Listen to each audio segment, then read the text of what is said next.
At 78, Barry Gibb has finally opened up about his insights into John Lennon.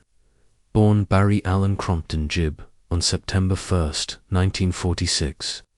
In Douglas, Isle of Man, Barry's early life was marked by frequent moves, first to Manchester, England, and then to Redcliffe, Queensland, Australia. It was there that his musical journey began, as he demonstrated an exceptional talent for songwriting and melody from a young age, often composing songs with his brothers Maurice and Robin, with whom he shared a deep musical connection. As the frontman and primary songwriter of the Bee Gees, Barry Gibb became synonymous with innovation in pop music, especially during the 1970s disco era. His distinctive falsetto became a hallmark of the group's sound, and he was crucial in creating their most iconic hits, including Stayin' Alive, How Deep Is Your Love, Night Fever, and More Than a Woman. These songs not only topped the charts, but also became the soundtrack of a generation, capturing the rhythm and spirit of the era with unmatched skill. Barry's songwriting brilliance extended beyond his work with the Bee Gees. He wrote and produced chart-topping hits for various legendary artists, including Barbra Streisand, Woman in Love, Dolly Parton and Kenny Rogers, Islands in the Stream, and Dionne Warwick, Heartbreaker. His versatility across genres, from pop to soul to country, solidified his reputation as one of the greatest songwriters in popular music history. His role in the group was central, not just as a lead vocalist with his signature vibrato and falsetto, but also as the principal songwriter and arranger. His songwriting prowess gained widespread recognition, crafting emotionally resonant hits like To Love Somebody, How Can You Mend a Broken Heart, and Words, all of which showcased his ability to infuse deep emotional truths into lyrics and melody. His high-pitched falsetto would later become the definitive voice of the disco era, propelling the Bee Gees to global superstardom in the late 1970s. The Bee Gees' contribution to the Saturday Night Fever soundtrack skyrocketed them to global fame, selling over 40 million copies and securing their permanent place in music history. Barry's creative leadership was central to this triumph. With over 220 million records sold worldwide, the Bee Gees became one of the best-selling music artists of all time. Barry's influence wasn't just measured in sales, it was also evident in the countless artists he inspired and mentored over decades. He possessed an uncanny ability to craft timeless melodies, often written in a matter of hours, always infused with raw emotion and lyrical depth. He was also known for his fierce work ethic and passion for perfection, attributes that helped sustain the Bee Gees' relevance through multiple musical eras. Despite achieving immense fame, Barry Gibb's life has been marked by profound tragedy. The loss of his brothers Andy in 1988, Maurice in 2003, and Robin in 2012 left Barry as the last surviving Gibb brother. Their deaths deeply affected him, and he has spoken candidly about the sorrow of outliving the siblings with whom he created so much magic. Yet, rather than withdrawing, Barry has continued to perform and record music, carrying the torch of the Bee Gees' legacy with unwavering dedication.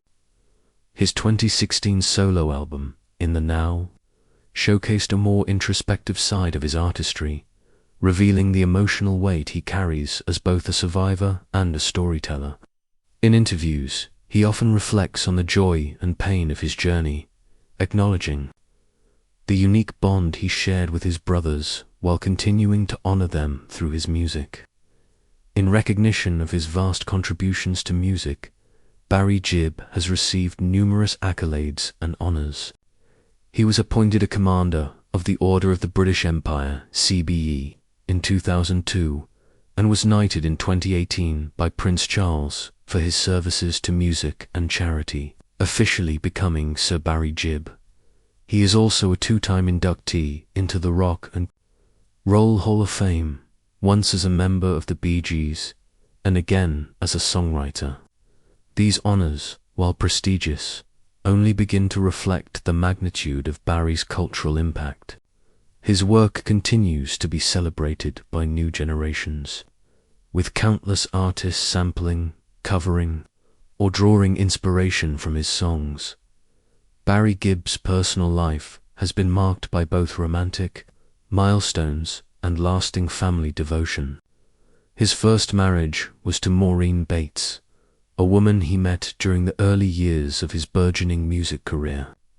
The couple married on August 22, 1966, when Barry was only 19 years old, an age at which he was still navigating the challenges of fame as a member of the Bee Gees alongside his brothers Robin and Morris.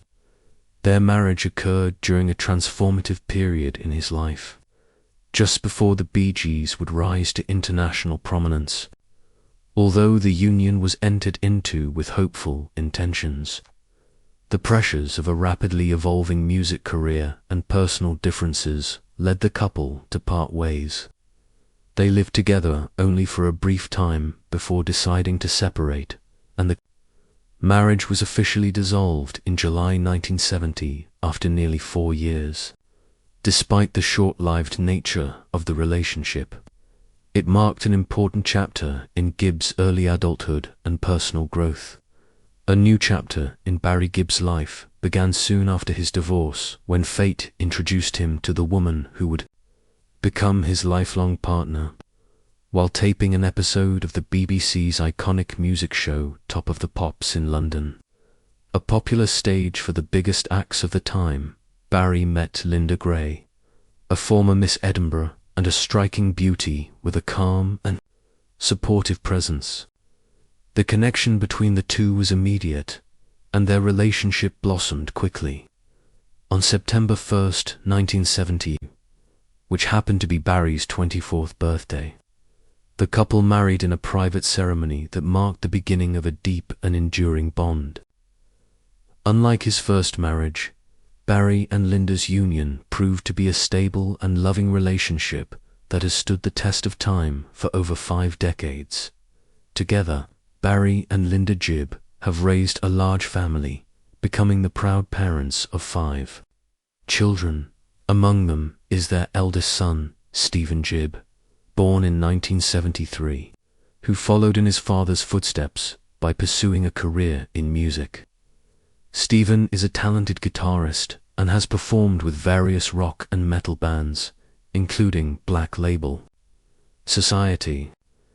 Barry's other children, Ashley, Travis, Michael, and Alexandra, have each forged their own paths in life, but all share a strong familial bond rooted in their parents' enduring marriage.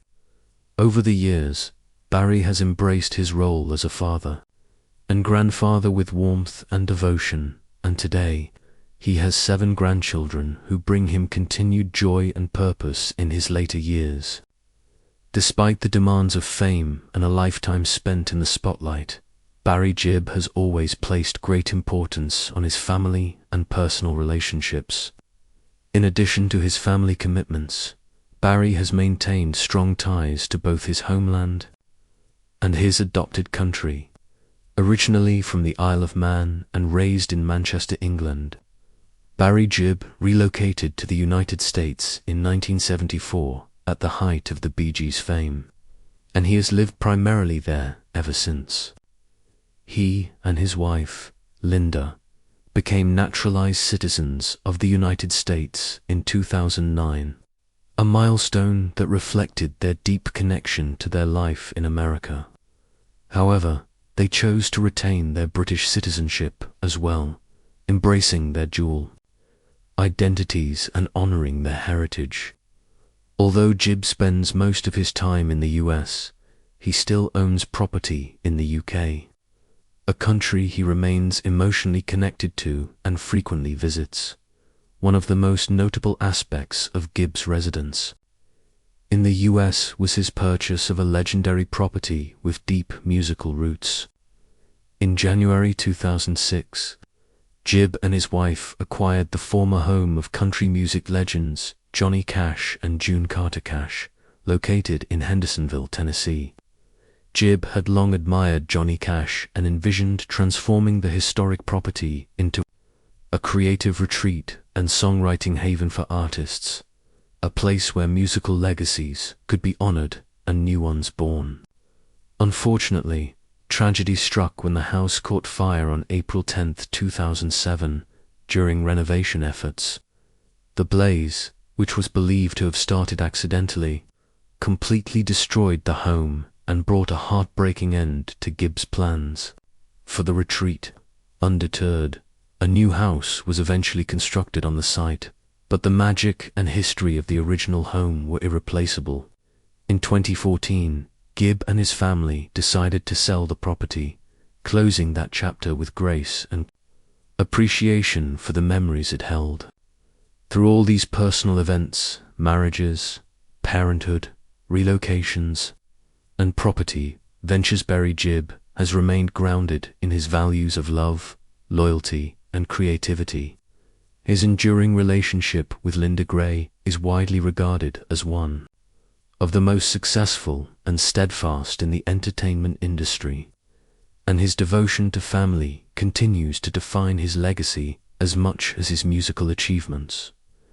Now in his late 70s, Barry Gibb, the last surviving member of the legendary Bee Gees, has begun to reflect more openly and candidly about the people, moments, and relationships that helped shape his life and career.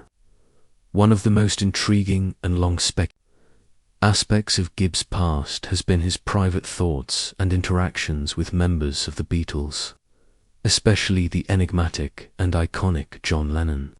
For decades, fans and music historians have wondered about the true nature of the relationship between the Bee Gees and the Beatles, though both groups dominated the music world during overlapping eras. Their musical paths and public personas seemed to exist in different orbits. But now, after years of respectful silence, Barry Gibb has finally chosen to speak honestly about his personal impressions of John Lennon, a man who shaped the 1960s cultural revolution as much as anyone else in history. Barry revealed that his admiration for John Lennon began long before they ever met in person. As a teenager in the early 1960s, Barry, along with his younger brothers, Robin and Maurice, was deeply influenced by the raw energy and revolutionary sound of the Beatles. Gibb described the experience of hearing Please, Please Me and She Loves You for the first time as nothing short of electrifying. It wasn't just the melodies or the harmonies that captivated him. It was the attitude, the honesty, and the fearless innovation that Lennon embodied. Barry confessed that Lennon represented something more than just a rock star to him. He was a symbol of artistic freedom and social transformation. Despite their musical fame, the Bee Gees initially remained somewhat in awe of the Beatles. Barry recounted his nervousness the first time he crossed paths with Lennon at a music industry party in London during the late 1960s. According to Gibb, Lennon walked into the room with a magnetic aura that made everyone take notice.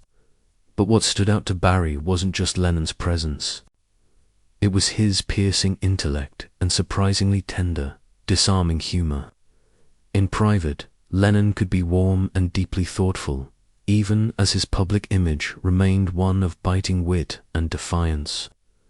Barry remembered how Lennon complimented the Bee Gees on their vocal blend, calling it beautifully strange, a comment that stayed with Barry for decades.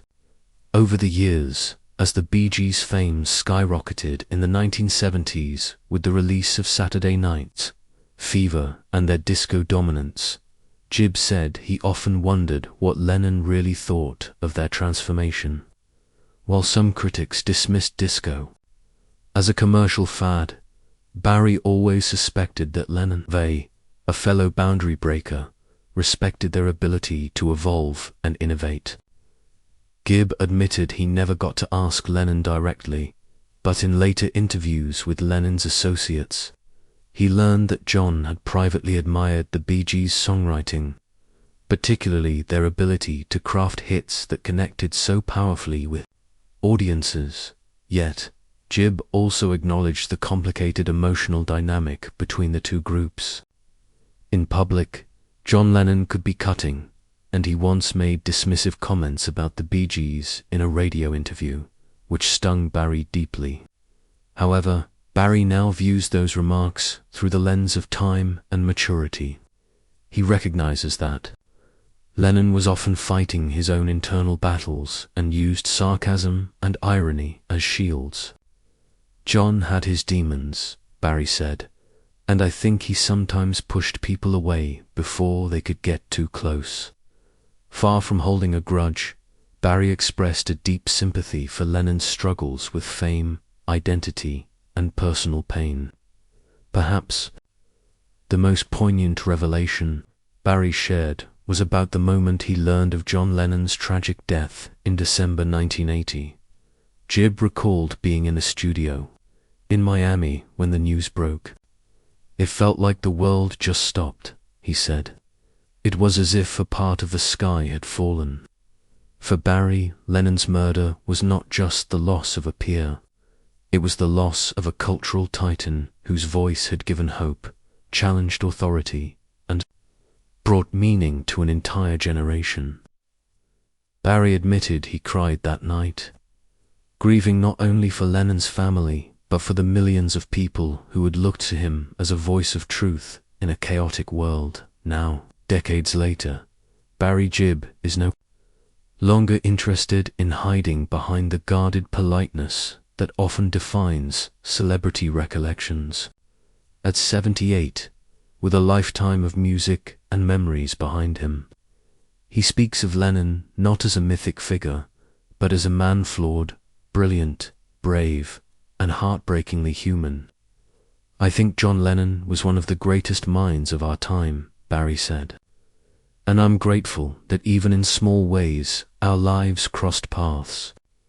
He challenged us all to think more, to feel more, and to never stop asking questions.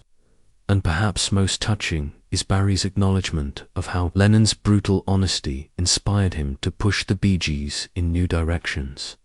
After talking with John, I stopped trying to please everyone. I realized that the music had to be real. It had to mean something to me first.